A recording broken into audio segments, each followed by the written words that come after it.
Praise the lord, hallelujah. ಪ್ರಾರ್ಥನೆ ಮಾಡಿಕೊಳ್ಳೋಣ. ಸರ್ವ ಸೃಷ್ಟಿಕರ್ತನಾದ ತಂದೆಯ ದೇವರೇ, ಮಗನ ದೇವರೇ, ಪರಿಶುದ್ಧಾತ್ಮನೇ, ನಿಮ್ಮ ನಾಮಕ್ಕೆ ಸ್ತೋತ್ರ ಸ್ವಾಮಿ.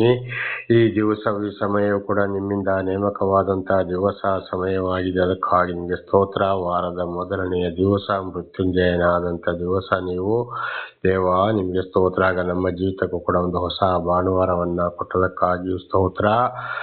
ಇಲ್ಲಿವರೆಗೆ ನಮ್ಮೆಲ್ಲರನ್ನ ಕಾದು ರಕ್ಷಿಸಿದಕ್ಕಾಗಿಯೂ ನಿಮಗೆ ಸ್ತೋತ್ರ. ಈ ದಿವಸದ ಸಂದೇಶದ ಭಾಗವನ್ನು ಕೂಡ ಹೇರಳವಾಗಿ ಆಶೀರ್ವದಿಸಿರಿ. ಇದನ್ನು ಕೇಳುತ್ತಿರುವ ನನ್ನ ಸಹೋದರ ಸಹೋದರಿ ಕೂಡ ಚೆನ್ನಾಗಿ ಕೇಳಿ ಅರ್ಥ ಮಾಡಿಕೊಂಡು ನಿಮ್ಮ ವಾಕ್ಯಕ್ಕೆ ವಿಧೇಯರಾಗಿ ಜೀವಿಸಿ ನಿಮ್ಮಿಂದ ಆಶೀರ್ವಾದವನ್ನ ಹೊಂದಿ ಅವರ ಮಕ್ಕಳನ್ನು ಅದೇ ಮಾರ್ಗದಲ್ಲಿ ಅವರು ನಡೆಸಿ ನಿಮ್ಮ ಚಿತ್ತಾನುಸಾರ ಇತರರಿಗೆ ಸಾಕ್ಷಿಗಳಾಗುವಂತೆ ಮಾರ್ಪಡಿಸಿರಿ. ಹಾಗೆ ಮಾಡುವುದಕ್ಕಾಗಿ ಸ್ತೋತ್ರ. ನಿಮ್ಮ ಪವಿತ್ರಾತ್ಮರ ಮೂಲಕ ನಡೆಸುವುದಕ್ಕಾಗಿ ಸ್ತೋತ್ರ. ನಿಮ್ಮೆಲ್ಲ ಉಪಕರಣಿಗಾಗಿಯೂ ಸ್ತೋತ್ರ. ಯೇಸುವಿನ ನಾಮದಲ್ಲಿ ಪ್ರಾರ್ಥಿಸಿದ್ದೇನೆ ನಮ್ಮ ತಂದೆಯ ಆಮೇನ್. ಇದನ್ನು ಕೇಳುತ್ತಿರುವ ನನ್ನ ಸಹೋದರ ಸಹೋದರಿ, ನಿಮಗೂ ನನ್ನ ಹೃದಯಪೂರ್ವಕವಾದಂಥ ನಮಸ್ಕಾರಗಳು. ಈ ದಿವಸವು ದೇವರು ನಿಮ್ಮನ್ನು ನಿಮ್ಮ ಮಕ್ಕಳನ್ನು ಹೋದಲ್ಲಿಯೂ ಬಂದಲ್ಲಿಯೂ ಎಲ್ಲ ಕೆಲಸ ಕಾರ್ಯಗಳಲ್ಲಿಯೂ ಹೇರಳವಾಗಿ ಆಶೀರ್ವದಿಸಲಿ. ಈ ದಿವಸದ ಸಂದೇಶದ ಭಾಗವು ನೆಹೆಮೀಯ 9ನೇ ಅಧ್ಯಾಯ 22ರಿಂದ. ನೆಹೆಮೀಯ 9:22. ದೇವರ ನಾಮಕ್ಕೆ ಸ್ತೋತ್ರವಾಗಲಿ. ಹಲ್ಲೆಲೂಯಾ. ನಿನ್ನೆವರೆಗೆ ನಾವು ತಿಳಿದುಕೊಂಡಿದ್ದೇವೆ, ಇಸ್ರಾಯೇಲರನ್ನ ದೇವರು ಆರಿಸಿಕೊಂಡಾಗ ತಪ್ಪು ಮಾಡಿದಾಗ 40 ವರ್ಷ, ದಿವಸಕ್ಕೆ ಬದಲು 40 ವರ್ಷ ಅವರನ್ನ ದಂಡಿಸಿದ್ರು. ಆ ದಂಡಿಸಿದ್ರು ಕೂಡ ದೇವರು ಅವ್ರು ಇವತ್ತಲ್ಲ ನಾಳೆ ನನ್ನ ಬಳಿಗೆ ಬರ್ಬೋದು, ತಪ್ಪುಗಳನ್ನ ಅರ್ಥ ಮಾಡಿಕೊಳ್ಬೋದು, ತಿದ್ದಿಕೊಳ್ಳಬಹುದು, ಪಾಪಗಳಿಗಾಗಿ ಪಶ್ಚಾತ್ತಾಪ ಪಡಬಹುದು ಅಂತ ಹೇಳಿ 40 ವರ್ಷ ಮರಳು ಕಾಡಿನಲ್ಲಿ ಅರಣ್ಯದಲ್ಲಿ ಅವರನ್ನು ಸುತ್ತಾಡಿಸಿದ್ರು ಕೂಡ ಅವರ ಬಟ್ಟೆ ಹರಿದು ಹೋಗಲಿಲ್ಲ, ಊಟಕ್ಕೆ ಅನ್ನ ಆಹಾರ ನೀರಿಗೆ ಯಾವುದೇ ಕೊರತೆಯಾಗಲಿಲ್ಲ, ಕಾಲು ಕೂಡ ಬಾತು ಹೋಗಲಿಲ್ಲ ಅಂತ ನಾವು ಓದಿದ್ದೇವೆ. ಅದನ್ನೇ ಇವತ್ತು ಮುಂದುವರಿಸೋಣ. 22 ನೆಹೆಮೀಯ 9:22. ರಾಜ್ಯ ಜನಾಂಗಗಳನ್ನು ಅವರಿಗೆ ವಶಪಡಿಸಿ ಆ ರಾಜ್ಯಗಳನ್ನು ಅವರಿಗೆ ಸ್ವಾಸ್ಯವನ್ನಾಗಿ ಹಂಚಿಕೊಟ್ಟಿ, ಹೀಗೆ ಅವರು ಎಷ್ಟೋನಿನ ಅರಸನಾದ ಸಿಹೋನ್ ಬಾಷನ ಅರಸನಾದ ಓಗ್ ಇವರ ಪ್ರಾಂತ್ಯಗಳನ್ನು ಸ್ವಾಧೀನಪಡಿಸಿಕೊಂಡರು. ಅಬ್ರಹಾಮ್ ಇಸಾಕ ಯಾಕೋಬನ ಕಾಲದಲ್ಲಿ ನಿನ್ನ ಸಂತತಿಯನ್ನು ಹಾಲು ಜೇನು ಹರಿಯುವ ನಾಡಿಗೆ ನಾನು ಅವರನ್ನು ಸೇರಿಸುತ್ತೇನೆ ವಾಗ್ದಾನ ಮಾಡಿದ್ರು. ಹಾಗೆ ಅವರ ಕಾಲವಾದ ನಂತರ, ಎಷ್ಟೋ ವರ್ಷದ ನಂತರ ಅದೇ ಸಂತಾನವಾದ ಇಸ್ರಾಯೇಲರನ್ನ ದೇವರು ಏನ್ ಮಾಡಿದ್ರು, ನಡೆಸಿಕೊಂಡು ಬಂದು ಅವರನ್ನು ಅದೇ ನಾಡಿಗೆ ಸೇರಿಸಿದ್ರು. ಆಗ ನಾಡು 2 ದೊಡ್ಡ ಅರಸರ ಹಕ್ಕಿನ ವಶದಲ್ಲಿದ್ದವು. ಬಹಳ ದುಷ್ಟ ಅರಸರಾಗಿದ್ದಾರೆ ಅವರು ಆಗಿದ್ದರು. ಆಗ ಅದನ್ನ ಇವರು ಏನ್ ಮಾಡಿದ್ರು, ದೇವರು ಆರಿಸಿಕೊಂಡಂತವರಿಗೆ ಅದನ್ನು ಕೊಟ್ಟರು. ಹಾಗೆ ಇವತ್ತು ಕೂಡ ಎಲ್ಲೆಲ್ಲಿ ಅಹಂಕಾರ ಗರ್ವಿಗಳು ನಡೀತಾರ, ಯಾವ ರಾಜ್ಯಗಳಲ್ಲಿ ಯಾವ ರಾಷ್ಟ್ರಗಳಲ್ಲಿ ಎಲ್ಲಿ ನಡೀತಾರೋ ಅಲ್ಲಿ ಏನ್ ಮಾಡ್ತಾರೆ, ಅವರನ್ನು ಸಂಪೂರ್ಣವಾಗಿ ತಗ್ಗಿಸಿ ಅವರನ್ನು ಶಿಕ್ಷೆಗೆ ಒಳಪಡಿಸಿ ಸರ್ವನಾಶ ಮಾಡಿ ದೇವರು ಯಾರಿಗೆ ಕೊಡಬೇಕೋ ಆ ದೇಶವನ್ನ ರಾಷ್ಟ್ರಗಳನ್ನ ಅಂಥವರಿಗೆ ಕೊಡುತ್ತಾರೆ. ಅದುವೇ ಇಸ್ರೇಲ್ ರಾಷ್ಟ್ರವಾಗಿದೆ. ದೇವರ ನಾಮಕ್ಕೆ ಸ್ತೋತ್ರವಾಗಲಿ. ಹಲ್ಲೆಲೂಯಾ. ಇವತ್ತು ಕೂಡ ಅದುವೇ ನಡೀತದೆ. ಅದಕ್ಕೆ ಯಾಕೋಬನ ಪತ್ರಿಕೆಯಲ್ಲಿ ಕೂಡ ನಾವು ಇದನ್ನು ಓದುತ್ತೇವೆ. ದೇವರು ಗರ್ವಿಗಳನ್ನು ಅಹಂಕಾರಿಗಳನ್ನು ಎದುರಿಸುತ್ತಾರೆ ಅಂತೇಳಿ. ದೇವರ ನಾಮಕ್ಕೆ ಸ್ತೋತ್ರ. ಮತ್ತಾಯ 23ನೇ ಅಧ್ಯಾಯ 12ನೇ ವಚನದಲ್ಲಿ ಏರಿದವರನ್ನು ತಗ್ಗಿಸುವೆನು, ತಗ್ಗಿದವರನ್ನು ಏರಿಸುವೆನು ಅಂತ. ಇವತ್ತು ಒಂದೊಂದು ಮನೆಯಲ್ಲಿ ಒಬ್ಬೊಬ್ಬರು ಗರ್ವ ಅಹಂಕಾರದಲ್ಲಿ ನಾನೆಂದು ಮೆರೆದ್ರೆ ಖಂಡಿತವಾಗಿ ಒಂದಲ್ಲ ಒಂದು ರೀತಿಯ ಶಿಕ್ಷೆಯಲ್ಲಿ ಅವರನ್ನು ತಗ್ಗಿಸುತ್ತಾನೆ. ಒಂದು ಮನೆಯವರು ಮೆರೆದ್ರೆ ಅದುವೇ ಹಾಗೆ ಆಗ್ತದೆ. ಒಂದು ಗ್ರಾಮಗಳು, ಒಂದು ತಾಲೂಕುಗಳು, ಒಂದು ಜಿಲ್ಲೆಗಳು, ಒಂದು ರಾಜ್ಯಗಳು, ಒಂದು ರಾಷ್ಟ್ರಗಳು ಕೂಡ ಅದೇ ರೀತಿ ಮೆರೆದ್ರೆ ಒಂದಲ್ಲ ಒಂದು ರೀತಿಯಲ್ಲಿ ಶಿಕ್ಷೆಯಿಂದ ತಗ್ಗಿಸೋರಾಗಿದ್ದಾರೆ. ದೇವರ ನಾಮಕ್ಕೆ ಸ್ತೋತ್ರವಾಗಲಿ. ಹಲ್ಲೆಲೂಯಾ. ಇದು ಅನೇಕ ನಡೆದು ಹೋಗಿದೆ, ಇವತ್ತು ಕೂಡ ಅದುವೇ ನಡೀತಾ ಇದೆ. ದೇವರ ನಾಮಕ್ಕೆ ಸ್ತೋತ್ರ. ಅದರಿಂದ ಗರ್ವ ಅಹಂಕಾರ ಇರಬಾರದು. ಒಂದು. ಎರಡನೇ, ದೇವರು ಆದುಕೊಂಡವರನ್ನ ಅಂತ ಒಂದು ಒಳ್ಳೆಯ ಸ್ಥಳಕ್ಕೆ ದೇವರು ಸೇರಿಸ್ತಾರೆ. ಅಲ್ಲಿ ಅವರಿಗೆ ಯಾವುದೇ ಕೊರತೆ ಇರುವುದಿಲ್ಲ ಅಂತ ಇದರ ಅರ್ಥ. 23ನೇ ವಚನ. ಅವರ ಮಕ್ಕಳನ್ನು ಆಕಾಶದ ನಕ್ಷತ್ರಗಳಷ್ಟು ಹೆಚ್ಚಿಸಿ ನೀವು ಈ ದೇಶದೊಳಗೆ ಪ್ರವೇಶಿಸಿ ಸ್ವಾಧೀನ ಮಾಡಿಕೊಳ್ಳುವಿರಿ ಎಂದು ಅವರ ಪಿತೃಗಳಿಗೆ ವಾಗ್ದಾನ ಮಾಡಿದ ದೇಶಕ್ಕೆ ಅವರನ್ನು ಬರಮಾಡಿದ್ದಿ. ನೋಡಿ, ಇದನ್ನು ಹೇಳಿದ್ದು ಅಬ್ರಹಾಮ್ ಇಸಾಕ ಯಾಕೋಬನಿಗೆ ಹೇಳಿದ್ರು. ನಿಮಗೆ ಸಾಧ್ಯವಾದರೆ ಸಮುದ್ರದ ಬದಿಯ ಮರಳಿನಷ್ಟು ಆಕಾಶದಲ್ಲಿರುವ ನಕ್ಷತ್ರಗಳನ್ನು ನೀವು ಎಣಿಸಿ, ಸಾಧ್ಯವೇ ಇಲ್ಲ ಅಷ್ಟು ಸಂತಾನವನ್ನು ನಿಮ್ಮನ್ನು ಹೆಚ್ಚಿಸಿ ಆ ದೇಶಕ್ಕೆ ವಾಗ್ದಾನ ಮಾಡಿದ ದೇಶಕ್ಕೆ, ಅಂದರೆ ಕಾನಾನ್ ದೇಶಕ್ಕೆ, ಅಂದರೆ ಈಗಿನ ಇಸ್ರೇಲ್ ದೇಶಕ್ಕೆ ನಾನು ಅವರನ್ನು ಸೇರಿಸ್ತೇನೆ ಅಂತೇಳಿ, ಅದುವೇ ಇವತ್ತು ಇಸ್ರೇಲ್ ದೇಶವಾಗಿದೆ. ಅಂಥವರ ಸಂತಾನವನ್ನು ಕೂಡ ದೇವರು ಸರಿಯಾಗಿ ಯಾರನ್ನು ಆದುಕೊಂಡ್ರೋ ಅಂಥವರ ಸಂತಾನವನ್ನು ಕೂಡ ಬಲಿಷ್ಠವಾಗಿ ಹೆಚ್ಚಿಸುತ್ತಾರೆ. ದೇವರ ನಾಮಕ್ಕೆ ಸ್ತೋತ್ರವಾಗಲಿ. ಆಗ ಒಂದು ವೇಳೆ ದೇವರು ಆದುಕೊಂಡವರಲ್ಲಿ ಕೂಡ ಇವತ್ತು ನಾವು ನೋಡ್ತಾ ಇದ್ದೇವೆ, ಅವರ ಮಕ್ಕಳು ನಾನಾ ರೀತಿ ಪ್ರಾಪಂಚಿಕ ವಿಷಯದಲ್ಲಿ ಕೆಟ್ಟ ರೀತಿಯಲ್ಲಿ ಇರ್ತಾರೆ, ಅವರನ್ನು ಆಶೀರ್ವಾದ ಮಾಡ್ತಾರ. ಖಂಡಿತವಾಗಿ ದೇವರು ತಿಳಿಸ್ತಾರೆ. ನಾವು ಹಿಂದೆ ನೋಡಿದ ಹಾಗೆ ದೇವರು ಕೆಂಪು ಸಮುದ್ರದ ಅನ್ನು ದಾಟಿಸಿದ ಮೇಲೆ ಅಲ್ಲಿಂದ ಕಾನಾನ್ ದೇಶಕ್ಕೆ ಹೋಗ್ಲಿಕ್ಕೆ 40 ದಿವಸ ಬೇಕಾಗಿದ್ದು, ದೇವರ ಮಾತಿಗೆ ವಿಧೇಯರಾಗದ ಕಾರಣ ಅವರನ್ನು 40 ದಿವಸದ ಬದಲು 40 ವರ್ಷ ಅವರನ್ನು ದಂಡಿಸಿದರು. ಹಾಗೆ ಇವತ್ತು ಯಾರು ತಪ್ಪು ಮಾಡ್ತಾರೋ ಅವರನ್ನು ದಂಡಿಸ್ತಾರೆ, ಅಲ್ಲಿ ಒಂದು ಸಮಯ ಕೊಡ್ತಾರೆ. ಅಲ್ಲಿಯವರೆಗೆ ಅವರು ಏನಾದರೂ ಬದಲಾಗದಿದ್ದರೆ ಮತ್ತೆ ಖಂಡಿತವಾಗಿ ಸರ್ವನಾಶವಾಗ್ತಾರೆ ಎಂಬುದಕ್ಕೆ ಇದುವೇ ಸಾಕ್ಷಿಯಾಗಿದೆ.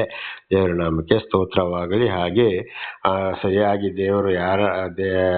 ದೇವರು ನಡೆಸಿಕೊಂಡು ಹೋಗುವಾಗ ದೇವರು ಪರೀಕ್ಷೆ ಮಾಡ್ತಾ ಇರ್ತಾರೆ. ಯಾರು ದೇವರ ಮಾತಿಗೆ ವಿಧೇಯರಾಗಿ ಜೀವಿಸ್ತಾರೋ ಅವರ ಸಂತಾನವನ್ನ ದೇವರು ಆಶೀರ್ವಾದ ಮಾಡ್ತಾರೆ ಅಂತ ಇದರ ಅರ್ಥ. 24ನೇ ವಚನ, ಅವರು ಆ ದೇಶದಲ್ಲಿ ಸೇರಿ ಅದನ್ನು ಸ್ವಾಧೀನ ಮಾಡಿಕೊಂಡರು. ನೋಡಿ, ಅವರು ಏನ್ ಮಾಡ್ತಾರೆ, ಆ ದೇಶದಲ್ಲಿ ದೇವರು ಎಲ್ಲಿ ಸೇರಿಸ್ತಾರೋ ಅಲ್ಲಿ ತಗೊಂಡಾಗ ಅದನ್ನು ಸ್ವಾಧೀನ ಮಾಡಿಕೊಳ್ತಾರೆ. ಅಂತಹ ಒಂದು ಆಶೀರ್ವಾದ ದೇವರು ಮಾಡ್ತಾರೆ. ನೀನು ಅವರ ಮುಂದೆ ದೇಶ ನಿವಾಸಿಗಳಾಗಿದ್ದ ಕಾನಾನ್ಯರನ್ನು ಕೂಗಿಸಿ ಮನಸ್ಸಿಗೆ ಬಂದಂತೆ ನಡೆಸುವ ಹಾಗೆ ಆ ದೇಶದ ರಾಜರನ್ನು ಪ್ರಜೆಗಳನ್ನು ಅವರ ಕೈಗೆ ಒಪ್ಪಿಸಿದ್ದಿ. ನೋಡಿ, ಆ ದೇಶದಲ್ಲಿ ಅವರನ್ನು ಬಲಿಷ್ಠರನ್ನಾಗಿ ಮಾಡಿ ಮತ್ತೇನ್ ಮಾಡ್ತಾರೆ, ಆ ದೇಶದಲ್ಲಿರುವಂತ ಕೆಟ್ಟವರನ್ನ ದೇವರ ಮಕ್ಕಳ ಕೈಗೆ ಒಪ್ಪಿಸಿ ಅವರನ್ನಲ್ಲಿ ಸದೆಬಡಿಸುವವರಾಗಿದ್ದಾರೆ. ಇವತ್ತು ನೋಡಿ, ಇಸ್ರೇಲ್ ದೇವಸ್ಥಾನದ ಸುತ್ತ ಇವತ್ತು ಅಲ್ಲಿ ಪ್ಯಾಲೆಸ್ತೈನರು ಅವರು ಇವರು ಬಹಳ ವಿರೋಧವಾಗಿ ಹೋಗ್ತಾರೆ. ಒಂದು ಚಿಕ್ಕ ರಾಷ್ಟ್ರ ಅವರನ್ನು ಏನಾದರೂ ಮಾಡಕ್ಕಾಗ್ತದೆ, ನುಗ್ಗಿ ಹೊಡಿತಾರೆ. ದೇವರ ನಂಬಿಕೆ ಸ್ತೋತ್ರ. ಇದುವೇ ಆಗಿದೆ ದೇವರ ಆಶೀರ್ವಾದ. ದೇವರ ಸಹಾಯ ಇಲ್ಲದೆ ಯುದ್ಧದಲ್ಲಿ ಕೂಡ ಜಯ ಸಿಕ್ಕುವುದಿಲ್ಲ ಎಂಬುದಾಗಿ ನಾವು ಇದನ್ನ ಹಿಂದೆ ಕೂಡ ಓದಿಕೊಂಡಿದ್ದೇವೆ, ಮುಂದೆ ಕೂಡ ಇದನ್ನ ಓದಿಕೊಳ್ಳಬಹುದು. ಕೀರ್ತನೆಗಳಲ್ಲಿ ನಾವು ಇದನ್ನ ತಿಳಿದುಕೊಳ್ಳಬಹುದು. ದೇವರ ನಂಬಿಕೆ ಸ್ತೋತ್ರವಾಗಲಿ. 25ನೇ ವಚನ, ಅವರು ಕೋಟೆ ಕೊತ್ತಲುಗಳುಳ್ಳ ಪಟ್ಟಣಗಳನ್ನು, ಸಾರವುಳ್ಳ ಭೂಮಿಯನ್ನು, ಸಮಸ್ತ ವಿಧವಾದ ಉತ್ತಮ ವಸ್ತುಗಳನ್ನು ತುಂಬಿದ ಮನೆಗಳನ್ನು, ತೋಡಿದ ಬಾವಿಗಳನ್ನು, ದ್ರಾಕ್ಷ ತೋಟ, ಎಣ್ಣೆ ಮರಗಳ ತೋಪು, ಎಷ್ಟೋ ಹಣ್ಣಿನ ಮರ ಇವುಗಳನ್ನು ವಶ ಮಾಡಿಕೊಂಡು ಚೆನ್ನಾಗಿ ತಿಂದು ತೃಪ್ತರಾಗಿ ಕೊಬ್ಬಿ ನೀನು ಕೊಟ್ಟ ಸಮೃದ್ಧಿಯಲ್ಲಿ ಆನಂದಿಸುತ್ತಿದ್ದರು. ದೇವರ ನಾಮಕ್ಕೆ ಸ್ತೋತ್ರವಾಗಲಿ. ವಿರೋಧಿಗಳ ರಾಷ್ಟ್ರವನ್ನ ದೇವರು ಆರಿಸಿಕೊಂಡವರಿಗೆ ಅದನ್ನು ಕೊಡೋರಾಗಿದ್ದಾರೆ. ಒಳ್ಳೆ ರಾಷ್ಟ್ರಕ್ಕೆ ಅಲ್ಲಿ ಅವರು ಬೇಕಾದ ಹಿಂದೆ ಎಷ್ಟೋ ಕಷ್ಟ ಸಂಕಟ ದುಃಖಗಳನ್ನು ಅನುಭವಿಸಿರ್ಬೋದು. ಆದ್ರೆ ಆಗ ದೇವರು ಅವರಿಗೆ ಬೇಕಾಗಿದ್ದು ಎಲ್ಲವನ್ನ ಕೊಟ್ಟು ಚೆನ್ನಾಗಿ ತಿಂದು ಆನಂದಿಸುತ್ತಿದ್ದರು. ಹಾಗೆ ದೇವರ ನಾಮಕ್ಕೆ ಸ್ತೋತ್ರ. ದೇವರನ್ನು ಅರಿಯಾದ ಕಾಲದಲ್ಲಿ ಹಿಂದೆ ಮಾಡಿದ ನಮ್ಮ ಹಿರಿಯರ ಮೂಲಕವೂ ನಮ್ಮ ಮೂಲಕವೂ ಬಂದು ಹೋದಂತಹ ತಪ್ಪುಗಳನ್ನ ಕ್ಷಮಿಸಿ ದೇವರು ನಮ್ಮನ್ನ ಎಲ್ಲಾ ಪಾಪಗಳಿಂದ ಪರಿಹಾರ ಮಾಡಿ ನಡೆಸ್ತಾ ಬರುವಾಗ, ಕೈ ಹಿಡಿದು ನಡೆಸುವಾಗ ಬೇಕಾಗಿದ್ದು ಎಲ್ಲವನ್ನ ಕೊಟ್ಟು, ಆದರೆ ದೇವರು ಅಂತ ಒಂದು ಸಮಯ ಬರುವವರೆಗೆ ಮತ್ತು ನಮ್ಮ ಜೀವಮಾನದಲ್ಲಿ ಕಷ್ಟ ಸಂಕಟ ದುಃಖಗಳು ಬಂದೇ ಬರುತ್ತವೆ. ಬಂದರೂ ನಮಗೂ ಕೂಡ ಆರಿಸಿಕೊಂಡವರಿಗೆ ಬೇಕಾಗಿದ್ದು ಎಲ್ಲವನ್ನ ಕೊಟ್ಟು ಸಂತೋಷ ಪಡಿಸುವವರಾಗಿದ್ದಾರೆ. ಆಗ ನಾವು ದೇವರಲ್ಲಿ ಹಿಂದೆ ಮಾಡಿದ ಪಾಪಗಳಿಗಾಗಿ ನಾವು ಪಶ್ಚಾತ್ತಾಪ ಪಡಬೇಕು, ದೇವರಿಗೆ ಸ್ತೋತ್ರವನ್ನು ಸಲ್ಲಿಸಬೇಕು. ನಮ್ಮ ಜೀವಮಾನ ಕಾಲವಿಡೀ ಎಷ್ಟೇ ಐಶ್ವರ್ಯ ಏನೇ ಬಂದರೂ, ಎಷ್ಟೇ ದೇವರು ಕೊಟ್ಟರು, ಎಷ್ಟೇ ಉನ್ನತ ಮಟ್ಟಕ್ಕೆ ಏರಿಸಿದ್ರು, ದೇವರೇ ನಾನು ಪಾಪಿ, ಹಿಂದೆ ನಾನು ಇಂಥ ತಪ್ಪುಗಳನ್ನ ಮಾಡಿದ್ದೆ, ನನ್ನನ್ನು ಕ್ಷಮಿಸಿದ್ದಿ, ಉನ್ನತ ಮಟ್ಟಕ್ಕೆ ಏರಿಸಿದ್ದಿ, ದೇವರೇ ನಿನಗೆ ಸ್ತೋತ್ರ ಅಂತ ಹೇಳಿಕೊಂಡು ಇತರರಿಗೂ ಕೂಡ ದಾನ ಧರ್ಮ ಮಾಡಿಕೊಂಡು, ಅಂದರೆ ಯಾರಿಗೆ ದಾನ ಧರ್ಮ ಮಾಡಬೇಕು ಅಂತ ಗೊತ್ತಿದೆ. ಮತ್ತೆ 25, 35ರಿಂದ 40 ಅನಾಥ ವಿಧವೆಯರು, ಅನಾಥ ವೃದ್ಧರು, ಬಹಳ ಕಷ್ಟ ಸಂಕಟ ದುಃಖದಲ್ಲಿ ಇರುವಂತಹ ಬಡ ಬಗ್ಗರು, ಮನೆ ಕಟ್ಟಲಿಕ್ಕೆ, ಮದುವೆ ಮಾಡಲಿಕ್ಕೆ, ಸ್ಕೂಲಿಗೆ ಹೋಗ್ಲಿಕ್ಕೆ, ಆಸ್ಪತ್ರೆಗೆ ಇಲ್ಲದವರಿಗೆ, ಅಥವಾ ನಾನಾ ರೀತಿಯಲ್ಲಿ ಶಿಕ್ಷೆಯನ್ನು ಅನುಭವಿಸ್ತಾ ಇರುವವರಿಗೆ, ಇಂಥವರಿಗೆ ದಾನ ಧರ್ಮ ಮಾಡಿಕೊಂಡು ಜೀವಿಸ್ತಾ ಇದ್ರೆ ದೇವರು ಅಂಥವರನ್ನು ಮತ್ತೆ ಮತ್ತೆ ಉನ್ನತ ಮಟ್ಟಕ್ಕೆ ಏರಿಸುವವರಾಗಿದ್ದಾರೆ. ಆದರೂ ನಾವು ಪಶ್ಚಾತ್ತಾಪ ಪಡುವುದನ್ನು ಬಿಡಲೇಬಾರದು. ಜೀವಮಾನ ಕಾಲವಿಡೀ ನಾವು ಪಶ್ಚಾತ್ತಾಪ ಪಡ್ತಾ ದೇವರಲ್ಲಿ ಕ್ಷಮೆಯನ್ನು ಯಾಚಿಸ್ತಾ ಇರಬೇಕು. ದೇವರ ನಾಮಕ್ಕೆ ಸ್ತೋತ್ರವಾಗಲಿ. ಹಲ್ಲೆಲೂಯಾ. ಒಂದು ವೇಳೆ ಅದರ ಮಧ್ಯೆ ಒಂದು ಉದ್ಯೋಗ ಸಿಕ್ಬೋದು, ಹಣ ಬರ್ಬೋದು, ಅಥವಾ ಯಾವುದೇ ಒಂದು ರೀತಿಯಲ್ಲಿ ವ್ಯಾಪಾರದಲ್ಲಿ ಒಳ್ಳೇದಾಗ್ಬೋದು, ನಾನಾ ರೀತಿಯಲ್ಲಿ ಒಳ್ಳೇದಾಗ್ಬೋದು. ಆಗ ಬಂದಾಗ ಏನು ಮಾಡ್ತಾರೆ, ನಾನು ಮಾಡಿದೆ ನನ್ನ ರೀತಿಯಲ್ಲಿ ದೇವರನ್ನು ಮರೆತೇ ಬಿಡ್ತಾರೆ. ಬದಲಾಗಿ ಇತ್ತ ದಾನ ಧರ್ಮವನ್ನು ಕೂಡ ಬಿಟ್ಟು ಬಿಡ್ತಾರೆ. ಬದಲಾಗಿ ಪ್ರೀತಿಸುವವರನ್ನೇ ಪ್ರೀತಿ ಮಾಡ್ತಾರೆ.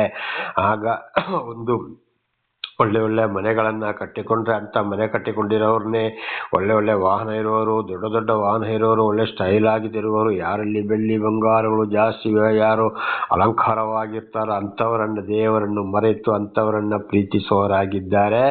ಆ ರೀತಿ ದೇವರು ನೋಡಿ ದೇವರನ್ನ ಬಿಟ್ಟು ಹೋದ್ರೆ ಒಂದು ಕಡೆಗೆ ದೇವರಿಂದ ಶಿಕ್ಷೆ ಬಂದೇ ಬರುತ್ತದೆ ಎಂಬುದಾಗಿ ಅನೇಕ ಸಲ ನಾವು ಇದನ್ನು ತಿಳಿದುಕೊಂಡಿದ್ದೇವೆ. ಅದಕ್ಕೆ ಮತ್ತಾಯ 23:12 ಕೂಡ ಏರಿದವರನ್ನು ತಗ್ಗಿಸುವನು, ತಗ್ಗಿದವರನ್ನು ಏರಿಸುವನು ಅಂತ ಹೇಳಿದ್ದು. ಅದಕ್ಕೆ ಇಲ್ಲಿ ನೋಡಿ, ಕಾನಾನ್ ದೇಶದಲ್ಲಿ 2 ಅರಸರುಗಳಿದ್ದರು. ಅಲ್ಲಿ ಈ 2 ಅರಸರುಗಳನ್ನು ಸದೆ ಬಡಿದವರನ್ನು ನಿರ್ನಾಮ ಮಾಡಿ ದೇವರ ಮಕ್ಕಳಿಗೆ ಕೊಟ್ಟರು.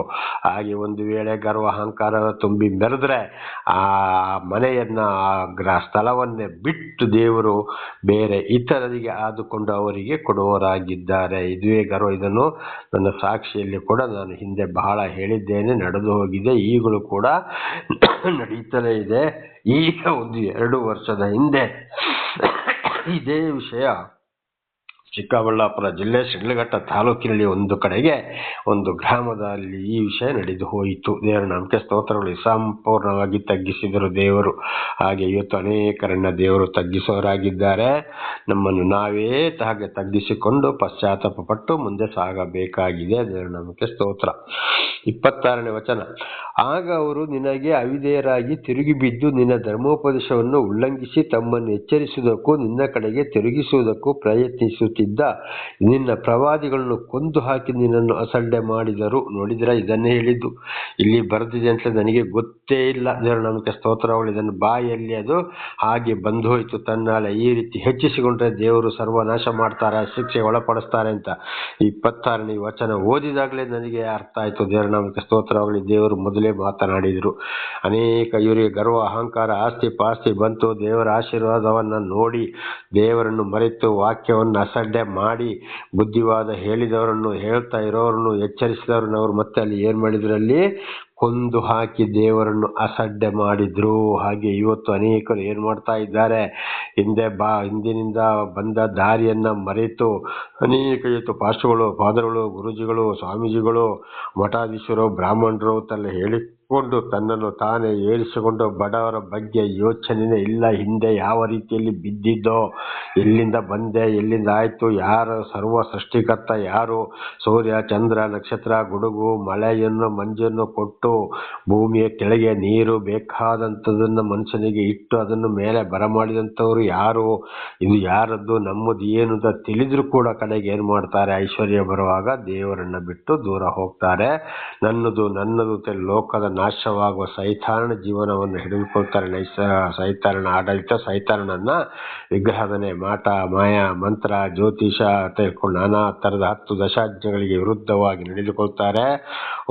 ಆಮೇಲೆ ಅಲ್ಲಿಂದ ಏನಾಗ್ತದೆ ಅಂದ್ರೆ, ಅವರಿಗೆ ಬುದ್ಧಿವಾದ ಹೇಳಿದವರನ್ನು, ಇವನು ನನಗೆ ದೊಡ್ಡ ಬುದ್ಧಿವಾದ ಹೇಳಿದ, ನನಗೆ ದೊಡ್ಡವನು, ನಾನು ದೊಡ್ಡ ಗುರು, ನಾನು ದೇವಮಾನವ, ನನಗೆ ಹೇಳಕ್ಕೆ ಬಂದ ಅಂತೇಳಿ ರೌಡಿಗಳನ್ನ ಮೊದಲೇ ಇಟ್ಟುಕೊಳ್ತಾರೆ. ಅಂಥವ್ರ ಜೊತೆಲಿ ಹೊಡಿತಾರೆ, ಬಡಿತಾರೆ, ಕೊಲೆ ಮಾಡ್ತಾರೆ, ಬೇಡಾದ ಅನ್ಯಾಯವನ್ನ ಮಾಡ್ತಾರೆ, ದೇವರನ್ನು ಮರೆತೇ ಬಿಡ್ತಾರೆ. ಕಡೆಗೆ ಬರುವುದು ಅವರಿಗೆ ಪರಿಸ್ಥಿತಿ ಸರ್ವ ನಾಶಕ್ಕೆ ಬಂದೇ ಬರುತ್ತದೆ. ಈಗ ಒಂದೊಂದು ಕಡೆಗೆ ಇಂಥವರು ಈ ಮಠಾಧೀಶರು, ಗುರೂಜಿಗಳು, ಸ್ವಾಮೀಜಿಗಳು ಅಂತ ಹೇಳಿ ದೇವಮಾನವರು ಅಂತ ಹೇಳಿಕೊಂಡು ಯಾವ ಪರಿಸ್ಥಿತಿಗೆ ಬಂತು. ಆದರೆ ಇವತ್ತಿನ ಈ ರಾಜಕಾರಣಿಗಳ ಮುಖಾಂತರ ಅವರ ಸಹವಾಸ ಇರುವುದರಿಂದ ಅವರಿಗೆ ಕೋಟಿ ದುಡ್ಡನ್ನು ಸುರಿದು ಇವತ್ತು ಕೇಸಲ್ಲಿ ಅವರು ಗೆಲ್ಲಬಹುದು. ಎಷ್ಟೋ ಜನರನ್ನ ಕೊಲೆ ಮಾಡಿ ಪರಿಸ್ಥಿತಿ ಕೇಳುತ್ತಲೇ ಇದ್ದೀರಾ. ಆದರೆ ಸರ್ವ ಸೃಷ್ಟಿಕರ್ತನಾದ ದೇವರ ಒಂದು ಕೋರ್ಟ್ ಇದೆ. ಆ ಕೋರ್ಟಲ್ಲಿ ಯಾವ ಲಾಯರ್ಗಳಲ್ಲಿ ಹೋಗಿ ವಾದ ಮಾಡಕ್ಕಾಗೋದಿಲ್ಲ. ಅವರ ಶಿಕ್ಷೆಗೆ ಯಾರನ್ನು ತಪ್ಪಿಸ್ಕೊಳ್ಳಲು ಸಾಧ್ಯವಿಲ್ಲ. ಯಾವ ಲಾಯರ್ ಇದ್ದರೂ, ಯಾವ ಈ ಭೂಲೋಕದ ಜಡ್ಜಿಯಿಂದಲೂ ತಪ್ಪಿಸಕ್ಕೆ ಸಾಧ್ಯ ಇಲ್ಲ. ಸರಿಯಾದ ಶಿಕ್ಷೆಯನ್ನು ಅನುಭವಿಸಲೇಬೇಕಾಗ್ತದೆ. ಹಾಗೆ ಇಲ್ಲಿ ಬುದ್ಧಿವಾದ ಅಂತ ಸಮಯದಲ್ಲಿ ಬುದ್ಧಿವಾದ ಹೇಳಿದವರನ್ನು ಕೂಡ ಏನು ಮಾಡ್ತಾರೆ, ಅಲ್ಲಿ ಈ ರೀತಿ ಶಿಕ್ಷೆಗೆ ಒಳಪಡಿಸಿಬಿಡ್ತಾರೆ. ಹಾಗೆ ನಮ್ಮಲ್ಲಿ ಆಗಬಾರದು. ದೇವರು ನಮ್ಮನ್ನು ಆಶೀರ್ವಾದ ಕೊಟ್ಟು ಮೇಲೆ ಮಾಡ್ತಾ ಇರುವಾಗ ನಮ್ಮನ್ನು ನಾವೇ ತಗ್ಗಿಸಿಕೊಂಡು ದೇವರ ವಾಕ್ಯಕ್ಕೆ ವಿಧೇಯರಾಗಿ ಹೋಗ್ತಾ ಇರಬೇಕು.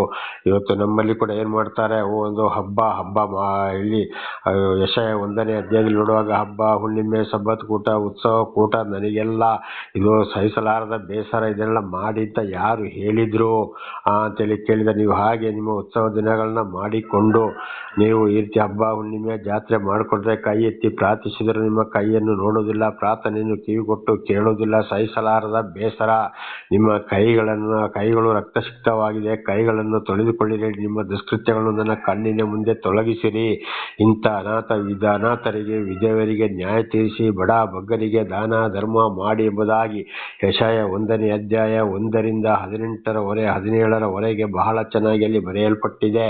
ಇಂಥದೆಲ್ಲ ಗೊತ್ತಿದ್ರು ಇವತ್ತು ಹಬ್ಬ ಹುಣ್ಣಿಮೆ ಮಾಡಿಕೊಂಡು ಹೋಗಿ ಬಿರಿಯಾನಿ ಅಂತ ಬೇಕಾದವರನ್ನ ಮಾತ್ರ ಕರೆದು ಅವರಿಗೆ ಬಡಿಸಿ ಬಡ ಬಗ್ಗರ ಬಗ್ಗೆ ಇಲ್ಲ ಅಂಥದನ್ನ ತಗೊಂಡೋಗಿ ಬಡ ಬಗ್ಗರಿಗೆ ದಾನ ಧರ್ಮ ಮಾಡಬೇಕು ಅಂತದ್ದು ಇಲ್ಲ.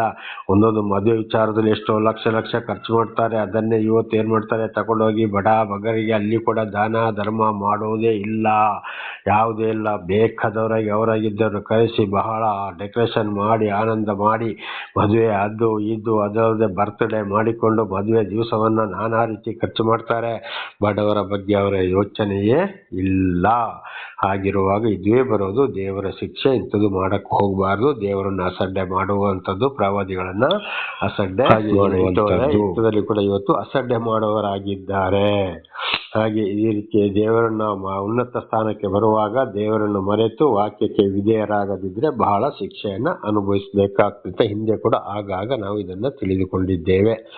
27ನೇ ವಚನ, ಆದ್ದರಿಂದ ನೀನು ಅವರನ್ನು ಬಾಧಿಸುವ ವಿರೋಧಿಗಳ ಕೈಗೆ ಒಪ್ಪಿಸಿದ್ದಿ.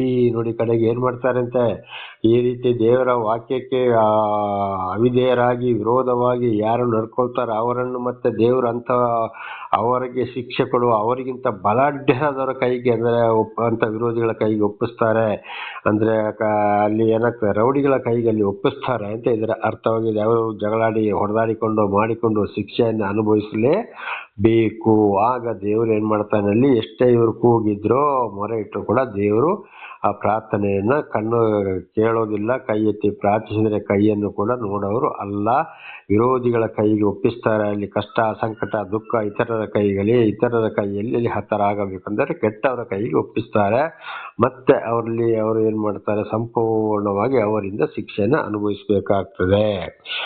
ಅವರು ಆ ಕಷ್ಟ ಕಾಲದಲ್ಲಿ ನಿನಗೆ ಮೊರೆ ಇಡಲು ಪರಲೋಕದಿಂದ ನೀನು ಅವರಿಗೆ ಕಿವಿಗೊಟ್ಟು ನಿನ್ನ ಕರುಣಾತಿಶಯದಿಂದ ರಕ್ಷಕರನ್ನು ಕಳುಹಿಸಿ ವಿರೋಧಿಗಳ ಕೈಯಿಂದ ಅವರನ್ನು ಬಿಡಿಸಿದ್ದಿ. ನೋಡಿ ಆಗ್ಲೂ ದೇವರು ಏನ್ ಮಾಡ್ತಾರಂತೆ, ಅವರು ಸಂಪೂರ್ಣ ಅಯ್ಯೋ ಆಮೇಲೆ ಅವ್ರ ಕಷ್ಟ ಸಂಕಟ ದುಃಖಗಳು ಬಂದಾಗ ಹೌದಪ್ಪ ಹಿಂದೆ ನಾವು ಈ ರೀತಿ ಇದ್ದೆವು, ದೇವರು ಈ ಮಟ್ಟಕ್ಕೆ ನಮ್ಮನ್ನ ಏರಿಸಿದ್ರು, ಈಗ ನಾವು ಮತ್ತೆ ದೇವರನ್ನ ಬಿಟ್ಟು ಹೋಗಿದ್ದೆ, ನಮಗೆ ಈ ಕಷ್ಟ ಬರ್ಲಿಕ್ಕೆ ಕಾರಣ ಅಂತೇಳಿ ಆಗ ಮೊರೆ ಇಡ್ತಾರಂತೆ.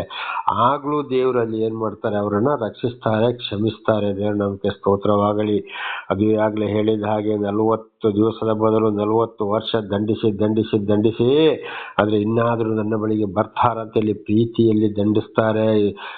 ಆಗ್ಲೂ ದೇವರ ಪ್ರವಾದಿಗಳನ್ನ ಸಾಕ್ಷಿಗಳನ್ನ ಅವರ ಬಳಿಗೆ ಕಳಿಸ್ತಾರೆ. ನೋಡಿ ದೇವರ ಬಳಿಗೆ ತಿರುಗಿ ದೇವರಿಂದ ದೂರ ಹೋಗಿದ್ದಕ್ಕೆ ನಿಮಗೆ ಶಿಕ್ಷೆ ಬಂದಿರೋದು ಅಂತೇಳಿ ಅಲ್ಲಿವರೆಗೆ ಕಾಯ್ತಾ ಇರ್ತಾರೆ. ಆದ್ರೂ ನೋಡಿ ಅವರಿಗೆ ಊಟ ಬಟ್ಟೆ ನೀರಿಗೂ ಏನು ತೊಂದರೆ ಆಗ್ಲಿಲ್ಲ. ಶಿಕ್ಷೆ ನಾನಾ ತರದ ಶಿಕ್ಷೆಗೆ ಮಾತ್ರ ಒಳಪಡಿಸಿದ್ರು ಅಲ್ಲಿ. ಆಗಲ್ಲಿ ಇದು ಅವರಿಗೆ ಅವರ ಕಾಲು ಕೂಡ ಬಾತು ಹೋಗಲಿಲ್ಲ, ಆರೋಗ್ಯವನ್ನು ಕೂಡ ಕಾಪಾಡಿದ್ರು. ಇದುವೇ ಇವತ್ತು ಕೂಡ ದೇವರು ಸರಿಯಾಗಿ ಆದುಕೊಂಡವ್ರನ್ನ ಹಿಂದೆ ತಿರುಗಿ ಹೋದ್ರೆ ಒಂದಲ್ಲ ಒಂದು ಶಿಕ್ಷೆಗೆ ಅಲ್ಲಿ ಒಳಪಡಿಸಿದಾಗ ಮತ್ತು ದೇವರು ಆದುಕೊಂಡವ್ರನ್ನಲ್ಲಿಗೆ ಕಳಿಸ್ತಾರೆ. ಆವಾಗ ಎಚ್ಚರಗೊಳ್ಳಲೇಬೇಕು. ಅದಕ್ಕೆ ಆ ಸಮಯದಲ್ಲಿ ಕೂಡ ಏನ್ ಮಾಡ್ಬೇಕಲ್ಲಿ ಪಶ್ಚಾತ್ತಾಪ ಪಡಬೇಕು. ದೇವರೇ ನಾನು ಇಂಥ ತಪ್ಪು ಮಾಡಿದ್ದೇವಪ್ಪ, ನಮ್ಮನ್ನ ಕ್ಷಮಿಸು, ಮುಂದೆ ನಾವು ಇಂಥ ತಪ್ಪುಗಳನ್ನ ಮಾಡುವುದಿಲ್ಲ ಅಂತ. ಇದುವೇ ಆಗಿದೆ ದೇವರ ಪ್ರೀತಿ. ಜ್ಞಾನೋಕ್ತಿ 28ನೇ ಅಧ್ಯಾಯ 13ನೇ ವಚನದಲ್ಲಿ ಜ್ಞಾನಿ ಸೊಲೊಮೋನನ ಮುಖಾಂತರ ಹೇಳಿದ್ದಾರೆ, ನಿಮ್ಮ ಪಾಪಗಳನ್ನು ಒಪ್ಪಿಕೊಂಡು ಬಿಟ್ಟರೆ ನಿಮಗೆ ಕರುಣೆ ದೊರಕುವುದು. ಒಪ್ಪಿಕೊಂಡು ಬಿಡದೆ ಮತ್ತೆ ಇವತ್ತು ಅನೇಕರು ಏನ್ ಮಾಡ್ತಾರೆ, ಚರ್ಚಿಗೆ ಹೋಗ್ತಾರೆ, ಮಸೀದಿಗೆ ಹೋಗ್ತಾರೆ, ತಪ್ಪುಗಳನ್ನು ಒಪ್ಪಿಕೊಳ್ತಾರೆ, ಮತ್ತೆ ಅದುವೇ ಕೆಲಸ ಮಾಡ್ತಾರೆ.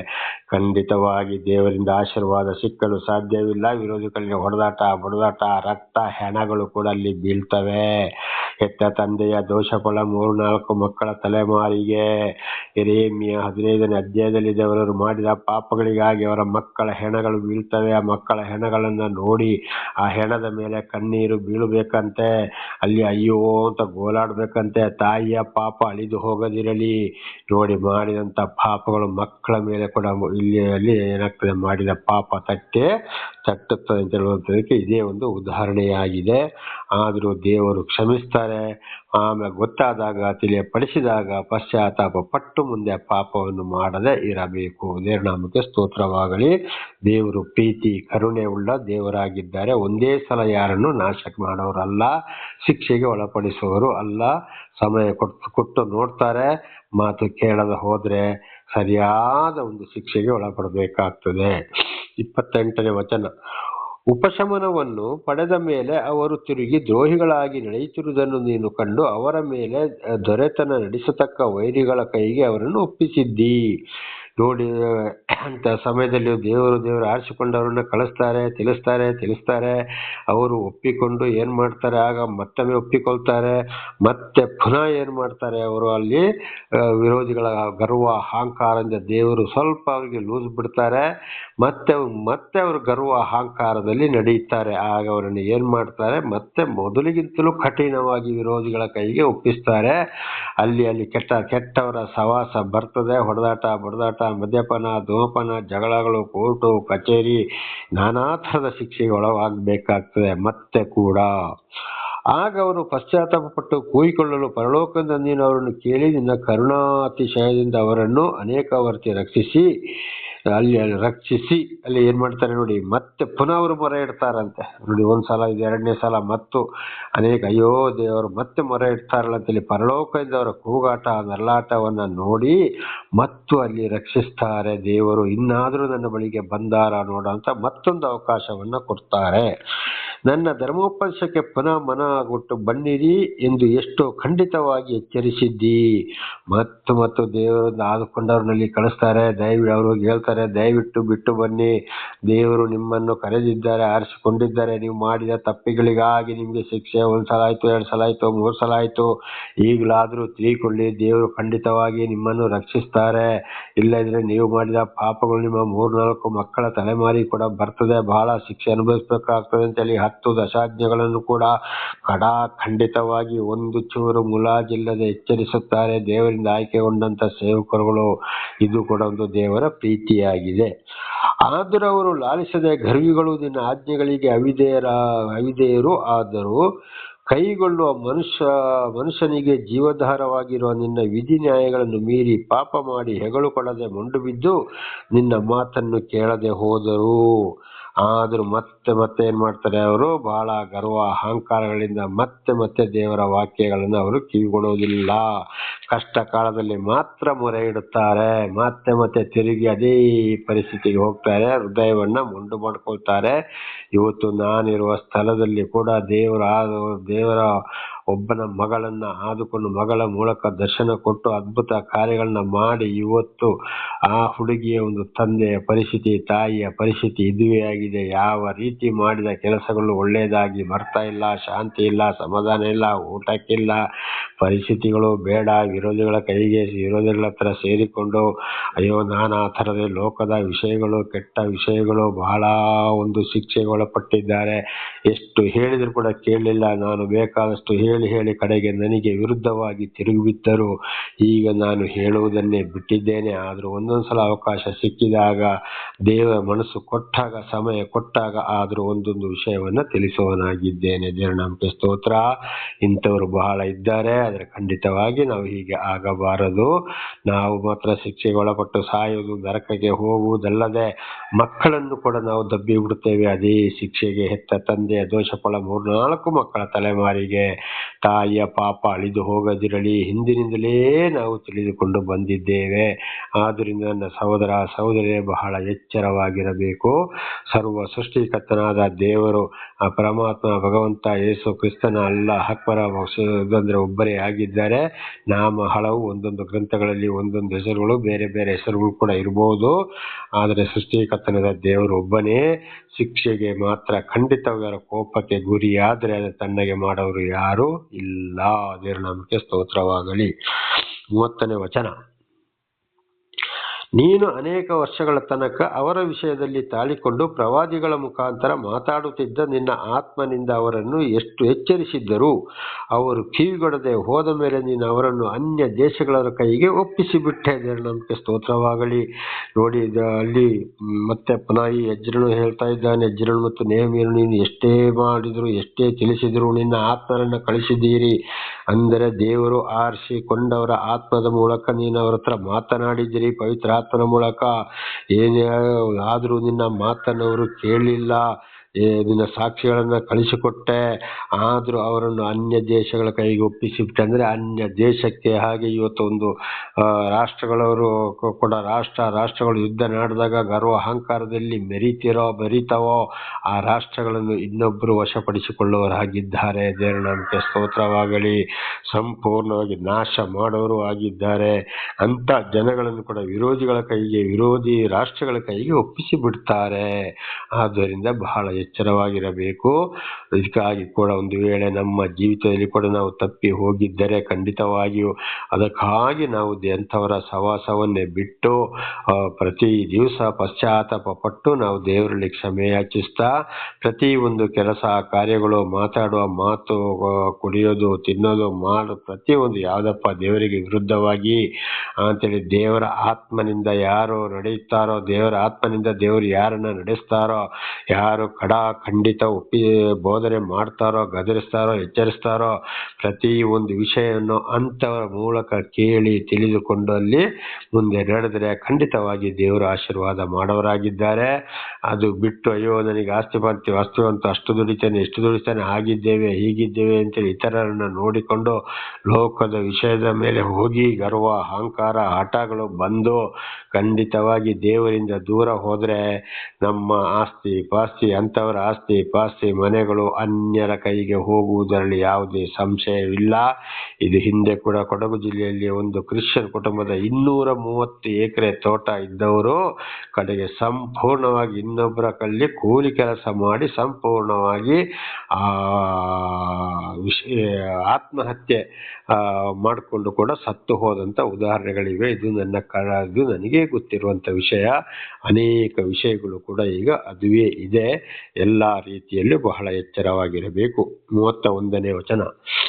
ಆದರೆ ನೀನು ದಯೆಯೂ ಕನಿಕರವೂ ಉಳ್ಳ ದೇವರಾಗಿರುವುದರಿಂದ ನಿನ್ನ ಮಹಾ ಕೃಪಾನುಸಾರವಾಗಿ ಅವರನ್ನು ನಾಶ ಮಾಡಿ ಬಿಡಲಿಲ್ಲ, ಕೈ ಬಿಡಲೂ ಇಲ್ಲ. ಆದರೂ ದೇವರು ಶಿಕ್ಷೆಗೆ ಒಳಪಡಿಸ್ತಾರೆ, ವಿರೋಧಿಗಳ ಕೈಗೆ ಒಪ್ಪಿಸಿ ಬಿಡ್ತಾರೆ, ಅನ್ಯರ ಕೈಗೂ ಒಪ್ಪಿಸಿ ಬಿಡ್ತಾರೆ. ಅವರ ಆಸ್ತಿ ಪಾಸ್ತಿ ಮನೆ ಇನ್ನೊಬ್ಬರ ವಶಕ್ಕೂ ಕೂಡ ಹೋಗ್ಬೋದು. ಆದರೂ ಅವರ ಮೇಲೆ ದೇವರಿಗೆ ಏನಾಗ್ತದಂತೆ, ಪ್ರೀತಿ ಇರ್ತದಂತೆ. ಪರಲೋಕದಿಂದ ಕೂತ್ಕೊಂಡು ನೋಡ್ತಾನೆ ಇರ್ತಾರೆ ಅಂತ. ಅಯ್ಯೋ ಹೌದಪ್ಪ, ಇವರು ಈ ರೀತಿ ವಿರುದ್ಧವಾಗಿ ಹೋದ್ರು, ಇವರು ನಿಂತ ಕಷ್ಟಗಳಿಗೆ ನಾನು ಗುರಿಪಡಿಸಿದೆ, ಸ್ವಲ್ಪ ಅನುಭವಿಸಲಿ, ಹೋಗ್ಲಿ, ಸಂಪೂರ್ಣವಾಗಿ ಇವರು ಶಿಕ್ಷೆಯನ್ನು ಅನುಭವಿಸಲೇಬೇಕು ಅಂತೇಳಿ ದೇವರಲ್ಲಿ ಅಂಥವರಿಗಾಗಿ ಬೇಸರ ಪಡ್ತಾ ಇದ್ದಾರೆ ಪರಲೋಕದಲ್ಲಿ ಎಂಬುದಾಗಿ ಹಿಂದೆ ನಾವು ತಿಳಿದುಕೊಂಡಿದ್ದೇವೆ. ಸ್ವಲ್ಪ ಹೊತ್ತಿನ ಹಿಂದೆ ಈಗ ನಾವು ಪರಲೋಕದಲ್ಲಿ ಆಲಿಸಿ ಕಣ್ಣಾರೆ ನೋಡ್ತಾ ಇದ್ದೀವಿ, ಕನಕರೆ ಪಡ್ತಾ ಇದ್ದೀಯಾ ನೀನು ಎಂಬುದಾಗಿದೆ. ನಮಗೆ ಸ್ತೋತ್ರ. ಆದರೂ ಅವರನ್ನು ಕಡೆಗಾದರೂ ಕೂಡ ಏನ್ ಮಾಡ್ತಾರೆ, ಶಿಕ್ಷೆಗೆ ಒಳಪಡಿಸಿ ಪಡಿಸಿ ಪಡಿಸಿ ಪಡಿಸಿ ಸಂಪೂರ್ಣವಾಗಿ ತಿದ್ದು ಸಂಪೂರ್ಣವಾಗಿ ಅವರು ದೇವರಿಗೆ ಶರಣಾಗುವವರೆಗೆ ದೇವರು ಅವರ ಸಂತಾನವನ್ನ ಬಿಡುವುದಿಲ್ಲ. ಅದು ಹೇಳಿದ್ದು ಹೆತ್ತ ತಂದೆಯ ದೋಷ ಫಲ 3-4 ಮಕ್ಕಳ ತಲೆಮಾರುವರೆಗೆ. ತಾಯಿಯ ಪಾಪ ಮಾತ್ರ ಅಳಿದು ಹೋಗದಿರಲಿ. ನೋಡಿ, ತಂದೆ ಮಾಡಿದಂಥ ಪಾಪ ದೇವರಿಗೆ ಗರ್ವ ಅಹಂಕಾರದಲ್ಲಿ ನಡೆದರೆ 3-4 ತಲೆಮಾರುವರೆಗೆ ಆದರೂ ದೇವರ ಕೋಪ ಉರಿಯುತ್ತಲೇ ಇರ್ತದೆ. ಆಮೇಲೆ ಸಂಪೂರ್ಣವಾಗಿ ಅಲ್ಲಿ ದೇವರಿಗೆ ಯಾರು ಬೇಕು ಆ ಸಂತಾನದವರು ಅವರನ್ನ ವಾಪಸ್ಸು ತಂದೆ ತರ್ತಾರೆ, ಶಾಶ್ವತವಾದಂಥ ಕೃಪೆಯನ್ನು ಕೊಡ್ತಾರೆ. ಅವರು ಮುಂದೆ ಎಂದೆಂದಿಗೂ ಪರಿಶುದ್ಧರಾಗಿ ಸತ್ತು ಪರಲೋಕ ಸೇರುವವರೆಗೆ ಅವರನ್ನು ಬಿಡುವುದಿಲ್ಲ. ದೇವರ ನಾಮಕ್ಕೆ ಸ್ತೋತ್ರವಾಗಿ ಸ್ತೋತ್ರವಾಗಲಿ. ಇದಕ್ಕೆ ಈ ವಾಕ್ಯವೇ ಸಾಕ್ಷಿಯಾಗಿದೆ. ಆಗ ನಾವು ನಮ್ಮ ತಪ್ಪುಗಳನ್ನ ಅರ್ಥ ಮಾಡಿಕೊಂಡು ಸರಿಯಾದ ಸುವಾರ್ತೆಯನ್ನು ಕೇಳಿ ಪಶ್ಚಾತ್ತಾಪ ಪಟ್ಟು ಮುಂದೆ ಸಾಗಬೇಕಾಗಿದೆ. ಸತ್ಯತೆಯನ್ನು ಖಂಡಿತವಾಗಿ ಲೋಕದ ವಿಷಯಗಳಿಗೆ ಆಸೆ ಪಡದೆ ಯಾರು ಸತ್ಯವನ್ನು ಸಾರಿ ಹೇಳ್ತಾರೋ, ಬೈತಾರೋ, ಗದರಿಸ್ತಾರೋ, ದಯವಿಟ್ಟು ನನ್ನ ಸಹೋದರಿ ಅಂಥವ್ರನ್ನ ಮಾತ್ರ ನೀವು ಹಿಂಬಾಲಿಸಿ. ಸುಳ್ಳು, ದಗ, ಮೋಸ, ಅಲಂಕಾರ, ಅನ್ಯಾಯ, ದೇವರ ವಾಕ್ಯಗಳಿಗೆ ವಿರುದ್ಧವಾಗಿ ನಡೆಯೋರನ್ನ ಏನೇ ಆದರೂ ಕೂಡ ಖಂಡಿತವಾಗಿ ಹಿಂಬಾಲಿಸಬೇಡಿ. ಖಂಡಿತವಾಗಿ ಶಿಕ್ಷೆಗೆ ಒಳಪಡಬೇಕಾಗ್ತದೆ ಅಂತ ಹೇಳುವಂಥದಕ್ಕೆ ಈ ವಾಕ್ಯಗಳೇ ಸಾಕ್ಷಿಯಾಗಿವೆ. ಇದು ನನ್ನ ಮಾತಲ್ಲ, ಸರ್ವ ಸೃಷ್ಟಿಕರ್ತನಾದಂಥ ದೇವರ ಮಾತಾಗಿದೆ. ಬೈಬಲ್ ಇರ್ಬೋದು, ವೇದಗಳಿರ್ಬೋದು, ಮಹಾಭಾರತ ಇರ್ಬೋದು, ಭಗವದ್ಗೀತೆ ಇರ್ಬೋದು, ಪುರಾಣಗಳು ಇರ್ಬೋದು, ಕುರಾನ್ ಇರ್ಬೋದು. ದೇವ್ರ ನಮಗೆ ಸ್ತೋತ್ರವಾಗಲಿ. ಬೇರೆ ಬೇರೆ ಈ ಕಟ್ಟು ಕಥೆಗಳು, ಆ ಸ್ವಾಮೀಜಿ, ಈ ಸ್ವಾಮೀಜಿ, ಆ ಪಾಸ್ಟ್ರು, ಈ ಪಾದರು, ಆ ಗುರುಜಿ, ಆ ಬ್ರಾಹ್ಮಣ, ಈ ದೇವಮಾನವ, ಅವರ ಪಟಗಳನ್ನು ಇಟ್ಟುಕೊಳ್ಳೋದು, ಅದಕ್ಕೆ ಊದುಗಡ್ಡಿ ಉಳಿಸೋದು, ಅದಕ್ಕೆ ಕೈ ಮುಗಿಯೋದು, ಅವರ ಕಾಲಿಗೆ ಬೀಳೋದನ್ನ ದಯವಿಟ್ಟು ಮಾಡಕ್ಕೆ ಹೋಗಬೇಡಿ. ಏನು ಪ್ರಯೋಜನ ಇಲ್ಲ. ಸರಿಯಾಗಿ ದೇವರ ವಿಷಯವನ್ನು ತಿಳಿಸಿ ಯಾರು ಖಂಡಿತ ಎಚ್ಚರಿಸ್ತಾರೋ ಅಂಥವ್ರನ್ನ ಮಾತ್ರ ಹಿಂಬಾಲಿಸಿ. ಅಂಥವ್ರಿಗೊಂದು ನಮಸ್ಕಾರ ಮಾಡಬೇಕು, ಅಂತ ಗೌರವ ಕೊಡಬೇಕು. ಆದರೂ ಕಾಲು ಮುಟ್ಟುವ ಕೆಲಸ ಇರಬಾರದು.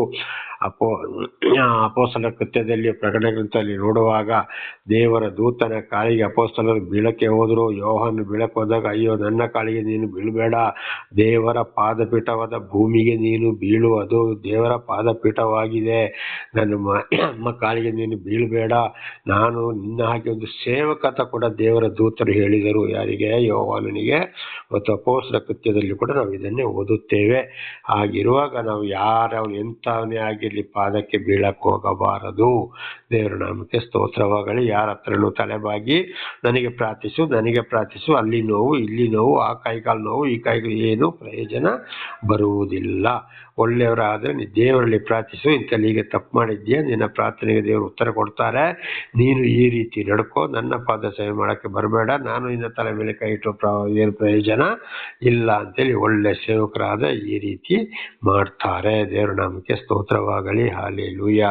ಆದ್ದರಿಂದ ನನ್ನ ಸಹೋದರಿ, ದೇವರು ನಮ್ಮನ್ನು ಉನ್ನತ ಮಟ್ಟಕ್ಕೆ ಏರಿಸ್ತಾ ಇರುವಾಗ ಯಾವುದೇ ರೀತಿಯೂ ಇವತ್ತಿನ ಸಂದೇಶದಲ್ಲಿ ಗರ್ವ, ಅಹಂಕಾರ ಇದ್ದರೆ ನಮ್ಮನ್ನು ದೇವರು ಹೇಗೆ ತಗ್ಗಿಸ್ತಾರೆ ಎಂಬುದಾಗಿ ಇವತ್ತು ನೇಹಮ್ಯನ ಮೂಲಕವೂ ಎಜ್ರನ ಮೂಲಕವೂ ನಮ್ಮನ್ನು ಎಚ್ಚರಿಸಿದ್ರು.